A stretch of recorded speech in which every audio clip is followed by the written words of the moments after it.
When done right, a warship, be it a dinky destroyer or a beastly battleship, is a truly terrifying thing. It brims with the latest, greatest, and most deadly technology and is crewed by hundreds, if not thousands, of masterfully trained men and women, each of whom are masters of their individual maritime crafts and who come together to make a fearsome sum far greater than the individual parts. And yet, despite all of that, great warships have a problem. Apparently, you will find them very boring. We've seen the analytics. We know what you're all about.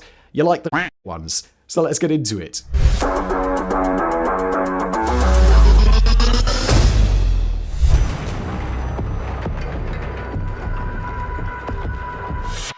Although known for its peace-loving ways nowadays, back in the 17th century, Sweden was a very different beast, a muscular unit of a nation that liked nothing more than flexing its guns, both literally and figuratively, and waging expansionist wars of conquest against its neighbours, as was the European way at the time. Enter Gustavus Adolphus, the then wearer of Sweden's shiny hat. The year was 1628, and he was then engaged in one such war of expansion, specifically the 30 Years' War of 1618 to 1648. The war was going quite well for him, all things considered, and to keep that momentum going, he was on a shipbuilding bonanza, eager to make sure that Sweden emerges from the war not only victorious, but as the undisputed master of the Baltic Sea for many years to come. The piece de resistance of this effort was the Vasa, an enormous 64-gun warship that was built to be the flagship not just of Adolphus's navy, but of Sweden itself, a no expense spared testimony to the might of Swedish civilization, as beautiful as she was deadly. Truly, she was a thing to behold, and no doubt Adolphus couldn't help but feel a sense of smug satisfaction as her mighty hull crashed into the waves for the first time. And you can't blame him, really, because he had invested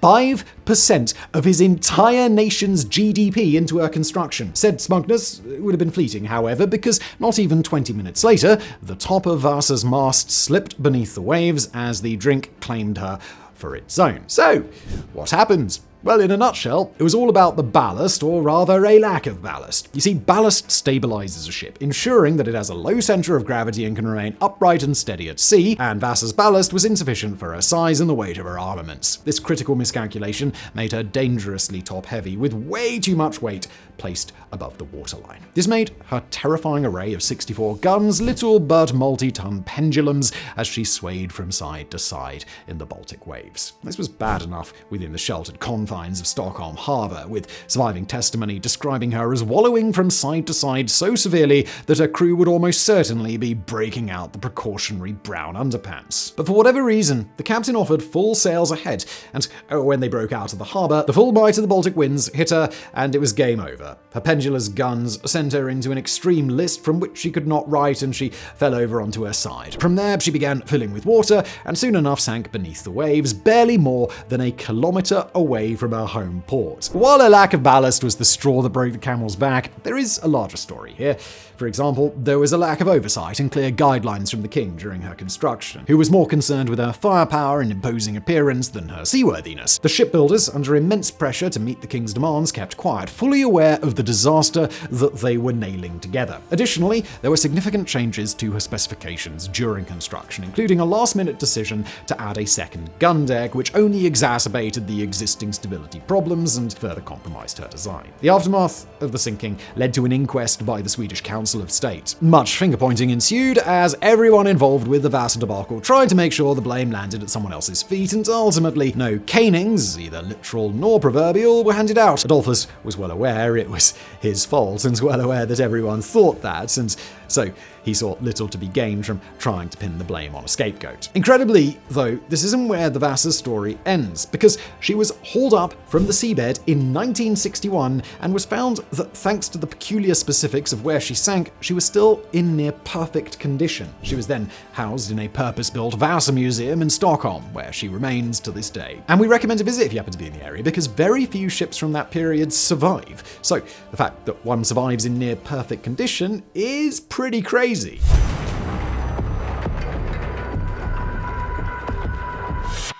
When a boffin has a brainwave, it means one of two things. Either A, sliced bread has just been invented and the world's other boffins are about to slap their heads in unison before shouting, "Why didn't we think of this?" Or B, there was a very good reason no one else was doing it and our hypothetical boffin is about to have fate smear egg thickly over his face and generally leave him looking like a bit of a knob. For Rear Admiral Andrei Alexandrovich Popov of the Imperial Russian Navy, it was B. Because back in the black and white days of the late 19th century, he took a look at the thousands of years of ship design orthodox that preceded him, which dictated that ships should be vaguely rectangular shaped from the top down, and proceeded to say, well, sod that for a game of soldiers. What about if we make a circular ship? From those musings spawned the Novgorod in 1874. She was an ironclad river monitor, a river monitor being a classification of ship which boasts neither speed nor armor, but really big guns relative to its size, and river, well, because as it would shock you to discover, it was meant to operate in rivers. Specifically, it was going to operate in the Dnieper-Bug estuary, a vital waterway in modern-day Ukraine, where Novgorod and her sister ship, the Vice Admiral Popov, were planned to be stationed so that they could duly obliterate any pesky foreigners who threatened the Tsar's waterways. Like every terrible idea, however, there was method in the madness, and for Popov, he believed that shortening a ship's hull while broadening its beam could reduce the amount of area the ship needed armoring and greatly enhance mobility thanks to the weight saved. The circular hull was just the logical endpoint of this idea. Initially, the Russian Navy was so impressed that it wanted an entire fleet of these circular ironclads. Once constructed, however, it quickly became apparent that those lofty ambitions were to go unrealized, as fate didn't so much throw just a bit of egg into Popov's face as it did pin him down and smear a whole coop's worth right onto it. That great maneuverability that Popov yearned so desperately for, well, it was non-existent. And we mean that quite literally. The ship's circular design and flat bottom resulted in a vessel that was not far off impossible to steer and control, especially in strong currents, as she was basically a skimming stone with some whopping great cannons bolted on. So bad was this that she could take 45 minutes to do a full 360 turn in the water. But there's more. Her flat bottom also meant she was dangerously unstable and prone to rolling, which left her confined to port during all but the calmest of water, and our personal favorite fact about her is that her cannons could send her spinning uncontrollably. Imagine a teacup ride propelled by 82 pounds of gunpowder, and you get the idea. Perhaps unsurprisingly then, that planned fleet of circular ironclads soon had the plug pulled on it, and the idea was written off as a bugger-up from which the Imperial Russian Navy would like to quickly move on. Popov, however, seemed eager to scrape some of the egg off his face, and he did later revisit the idea for the Imperial yacht Levidia, but as you can see from this picture, she was, to put it simply, a normal ship that had a hull balloon out into an oval shape at the waterline, a far cry from Popov's original vision. But it did at least work, so good for you, Popov.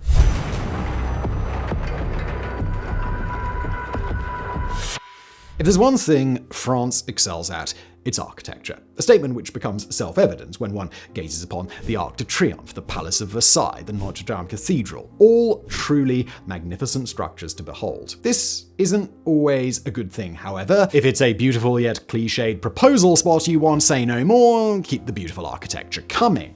But if you're trying to make a top-of-the-line warship, old-school architectural cues probably shouldn't be high up on your list of must-haves. And that brings us to the Hocha, because she was designed with such features in mind, and as a result featured multi-pane glass windows and doors more befitting of the Basilica of St. Denis than the Port of Brest. I mean, big windows in something that can be shot at. What could possibly go wrong? And it gets worse too, because while her bizarre windows are certainly the easiest thing to point and laugh at, the low-hanging fruit that they are acts as a scapegoat for a much broader picture, one in which the Hocha was simply a heap of junk from top to bottom. Another glaring issue was her stability, which was heavily compromised by an overly heavy and tall superstructure. This had been intended to give her plenty of space for additional facilities and crew accommodation, so it was certainly a commendable idea, but in reality, all it served to do was make her very top-heavy, much like the Vasa. Oh, and just to make the stability even worse, they then plonked two very thick and therefore very heavy military masts masts on top of everything. But there is still more, because they also gave her a fearsome complement of guns, specifically two 340mm, two 274mm, and 1838mm, all of the Model 1881 type, which weighed 52, 28, and 8 tons respectively before they were in the turret. This would have been happy days in a better designed ship, but in the already unstable Hocker, it was just too much, and as a result of this, she was about as stable as a baby deer having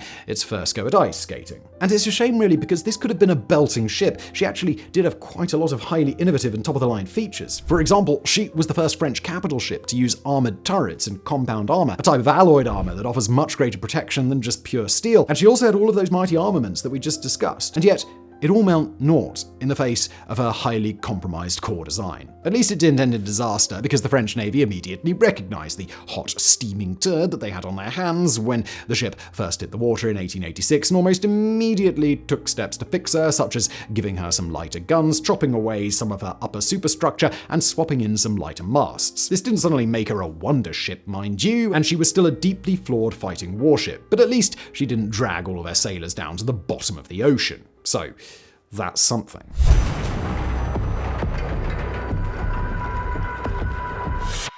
Our next idiotic warship, HMS Captain from 1870, is a ship that is difficult to categorize, as she was a child of the transitional period between sail and steam power. As a result of this, the form of the then modern warship was still being figured out, and thus Captain escapes an easy type we can point her out as being. She was reasonably big for her time, displacing just under 8,000 tons, which to put in perspective is just over 1,000 tons lighter than the HMS Warrior and double the displacement of the CSS Virginia, both of which are more famous ships of the same period that we can use as a reference. And like both Warrior and Virginia, she too was both steam-powered and ironclad in design. Her firepower came from a pure muzzle-loading armament of 4 RML 12 inches and 2 RML 7 inches. These would have made for quite the formidable armament, even if they were just pointing out of the side of an Age of Sail-style ship. But she had a little trick up her sleeve. Her 12 inches were mounted in armored turrets, buried in the middle of her hull, which gave them unparalleled versatility for the time. This was part of a wider, cutting-edge design trend of the time of so-called turret ships, which were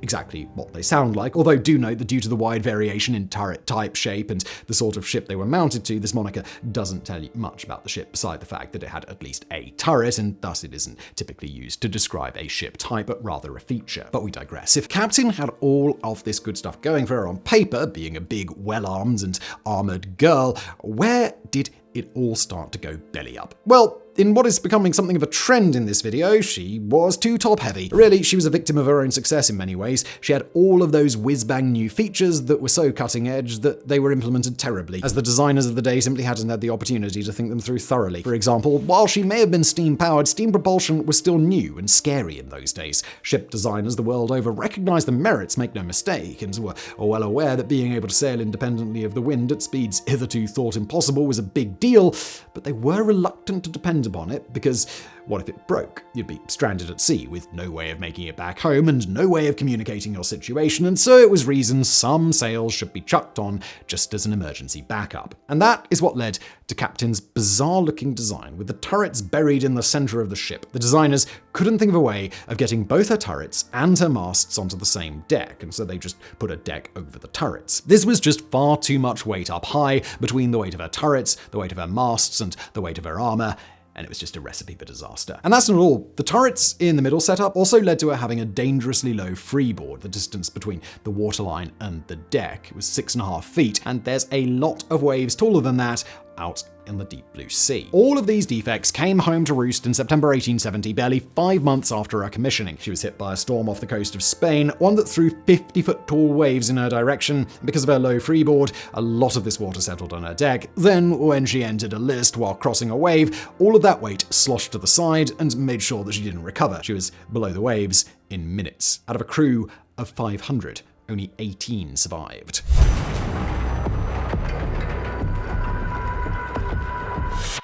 Now for our final idiotic warship, let's take a look at the Japanese Torpedo Boat, Tomazoru. She was a modest little thing, displacing a little over 800 tons fully laden and more or less dead on 600 tons normally. Her small size was quite intentional, however, because as a torpedo boat, her whole shtick was being small and nippy while packing a mighty right hook that could leave much larger ships trembling before her. To this end, she could top out at 30 knots, carried a 127mm Type 3 naval gun as normally seen on destroyers, which was later upgraded to 320mm Type 11s, and packed a complement of 8 Type 95 torpedoes, each of which packed a 550kg warhead and was the fastest of any torpedo in common use at the time. So just how did Tomazoru earn her place on this list? Because she sounds pretty good, doesn't she? Well, the problem, in a nutshell, was that her teeth were too sharp, much like a bro lifter who always finds an excuse to skip leg day, and as a result finds themselves sporting a fetching pair of chicken legs. You see, Tomazoru's strength came at the expense of her stability. You see, she was a child of the Washington Naval Treaty, which was signed by the US, the UK, and Japan, France, and Italy in 1922. The treaty aimed at preventing a naval arms race by limiting the size and armaments of warships, as the construction of big muscular warships before World War I was seen as a major contributing factor to both the outbreak of hostilities and the destructiveness of the conflict when it did break out. It also was cripplingly expensive to boot. We'll spare you the specific legalese lest this video get just a bit dull, but just know that this treaty and the various limits it and its later revisions imposed saw Japan want to get the maximum bang for its buck out of its warships, quite literally, and it began to cram even bigger guns onto hulls which they were never built to hold. From this logic, the Tomazoru was born in 1934 with the teeth of a destroyer but the hull of a torpedo boat. There is a small problem with that kind of shipbuilding formula, however, one that was missed by Japanese planners as they hyperfixated on firepower relative to tonnage. That being that there was a damn good reason why in the before times guns were fixed to the hull.